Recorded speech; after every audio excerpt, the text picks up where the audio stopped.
What's up, you guys? Adam here with Anabolic Climbing, and today is finally the day. We're going to answer the question, is Magnus Midtbø natty or not?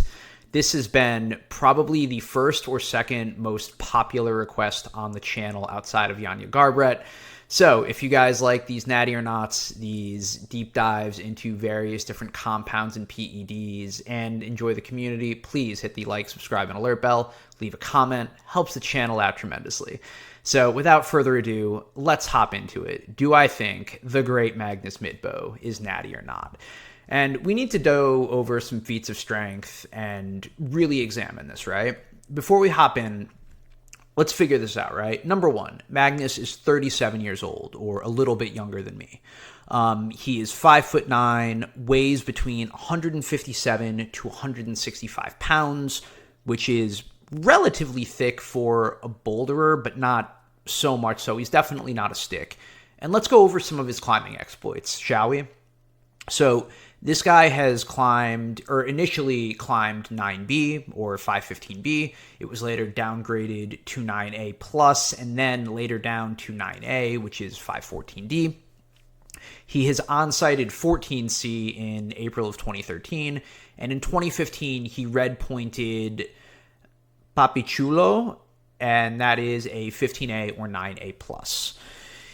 As far as his comp record goes, he won the youth championships in Beijing in 2006. In 2007, he graduated from high school, and he retired from competitive climbing a decade later, saying he just wasn't motivated to climb.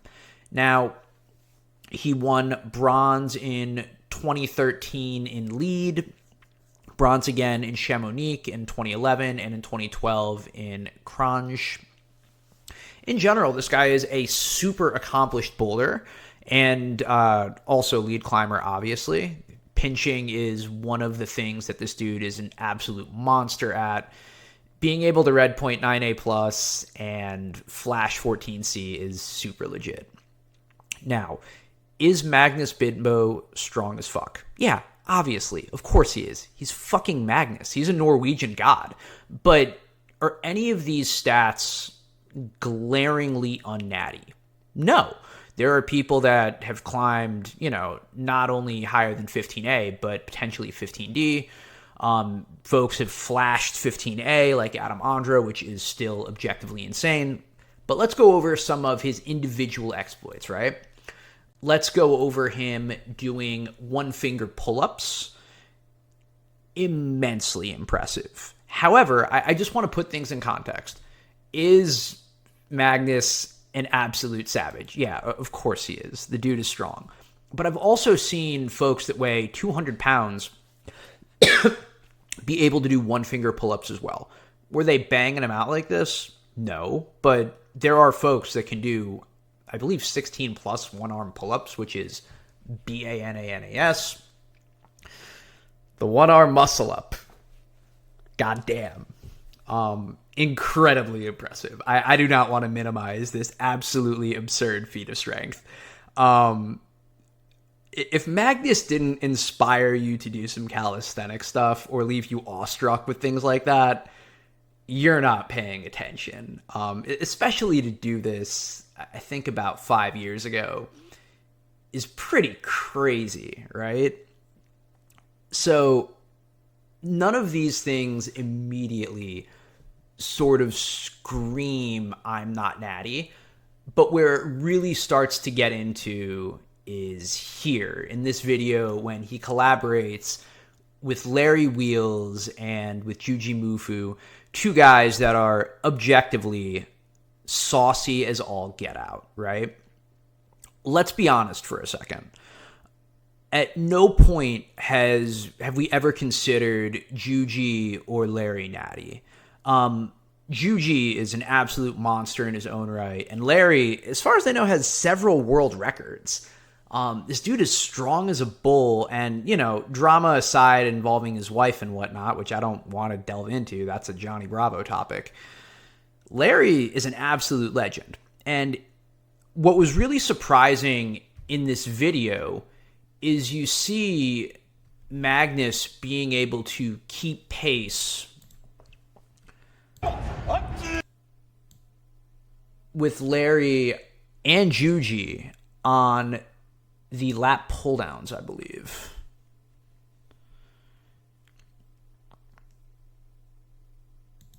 Yeah. Literally using our working weight. Yeah. How many reps do you do? I think 10 or 12. 10 or 12 with your body weight? So I would have to do 250 or 260. We're definitely not doing that. There's not enough weight. Most stacks are 200 pounds, and we're like sloppy as fuck. Not we are. I am sloppy as fuck. I'm gonna have the whole stack of a 200-pound stack, and I'm trying to lat pull down. I'm not doing it strict, and on your body will You gotta go full stack though.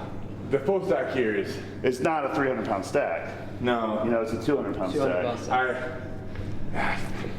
Well, it's definitely. It's keeping your ego in check so you can actually get the work done. And yeah, what you're seeing there is Larry and Juji recognizing that Magnus is controlling the weight on something that they're struggling with. Or at least they're having better form than they are, even though they're probably close to like weighing 60% more than Magnus. So you may very reasonably be thinking here, how is it that Magnus, a dude that weighs 150 pounds, is having better form and better control than two dudes that are juiced to the gills and 100 pounds his senior? And that's a very fair critique. So let's answer that, right? If this was a deadlift competition, Magnus would get mollywopped by these guys, and it would not be close. But we're talking about a pull-up, or in this case, a pull-down exercise, of which Magnus is specialized in.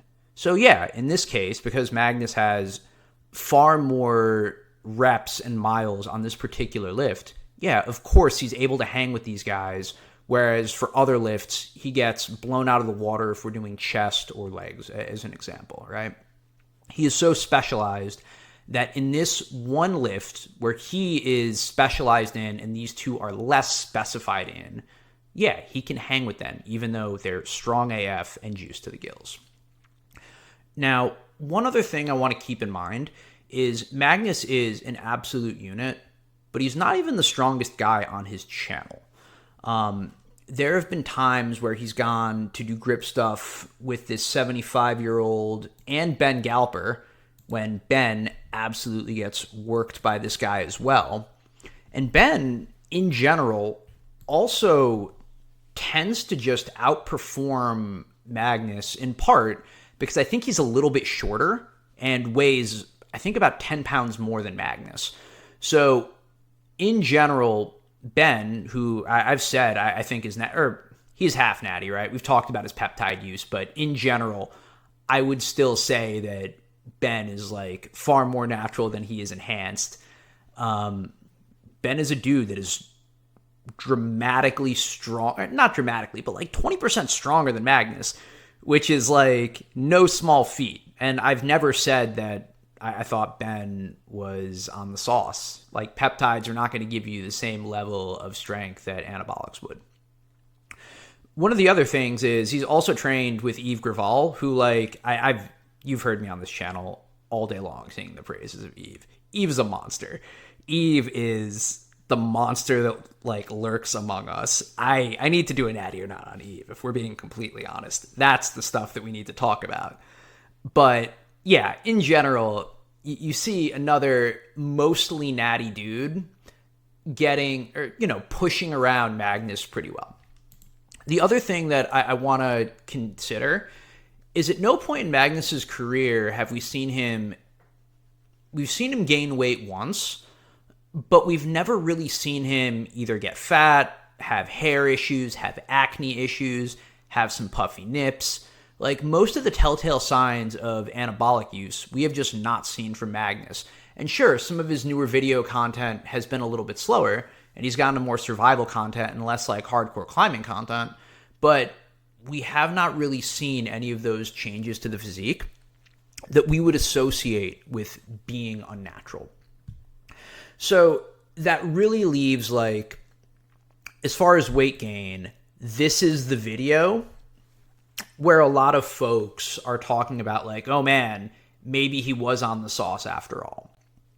And could a guy of his size put on about 10% or 10 pounds in water weight or 11 pounds in water weight on creatine. Yeah, totally.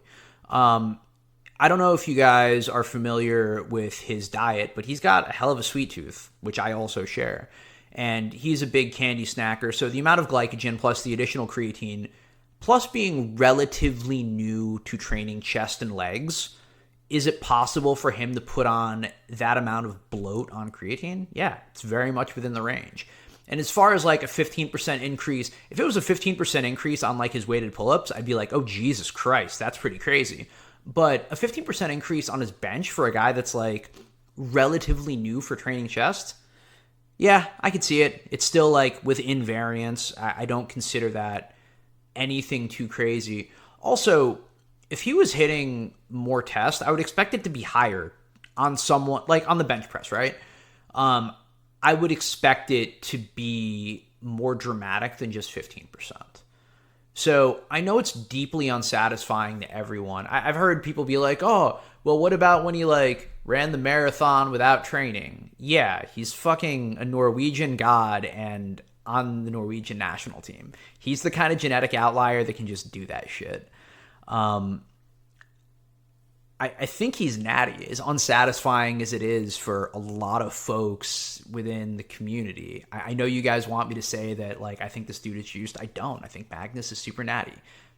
With that said, if Magnus would like to get on the Sazul to see if he could then compete with the youngsters because he didn't make the Norwegian national team, that would be a really interesting experiment that I think is very much worth running. Magnus, if you're ever considering something like that, you should absolutely look me up. We could figure that out. But no, I think as of recording this in June or almost July of 2026, I think Magnus has been a lifetime natty. Is it possible that he had an injury that he used a peptide for? Totally. Do I think he abused GH? No. I think when I look at the way that he talks about creatine, I think that this dude is natty as fuck. And also just a tremendous content creator. So I'm going to give him a tip of the hat. With that said, I'm sorry to disappoint. I know a lot of people have been calling this guy a fake natty for a long, long time. I just don't buy it. But if you guys like my opinions on these natty or nots, please hit the like, subscribe, and alert. Helps the channel out tremendously. If there is someone else that you would like me to make a natty or not video on, please leave that in the comment box below. And yeah, I'm Adam with Anabolic Climbing. As always, I appreciate you guys, and I'm going to wish you guys good luck, happy sending, and I'll see you in the next one. Take care.